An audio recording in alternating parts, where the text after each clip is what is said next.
आई इवळा बोला. हे असंच होतंय सारखं. बोला बोला तुम्ही. काय अहो वाजलेत किती? 12:30 वाजले. झोपायची वेळ झालीये. झोपा जरा. व्हिडिओ कॉल कसले करताय?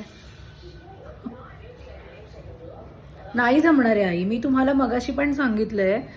3 वेळा झालं आता. तुम्ही चौथ्यांदा पुन्हा फोन केलाय. कोण म्हणालं? तू जाणार आहेस? कधी ठरलंय? आई कसं असतं माहितीये का, अचानक सुट्टी नाही मिळत आपल्याला. हां, आणि माझ्या काही बापाचं ऑफिस नाही आहे. त्यामुळे कसं होतं ना की आधी सांगावं लागतं. ठीक आहे. हां, ते पण नाही येणार आहेत. नाही ना जाणार? नाही जाणार ते. ते काही माझ्या शब्दबाहेर नाही. नाही जाणार ते. हो हो ठीक आहे. मला माहितीच नाही आई तुमचं आणि यांचं कधी बोलणं झालं ते. आणि तो पण काही बोललाच नाही ना मला. नाही मला तर नाही जमणार आहे. तुला जायचं असेल तर तू जाऊ शकतोस. मी नाही येणार आहे. चालेल आई. तुमच्या मुलासोबत तुम्ही एन्जॉय करा. Okay okay. हो हो हो. झोपते आता. ऑफिस आहे ना उद्या. हो हो चालेल. बाय.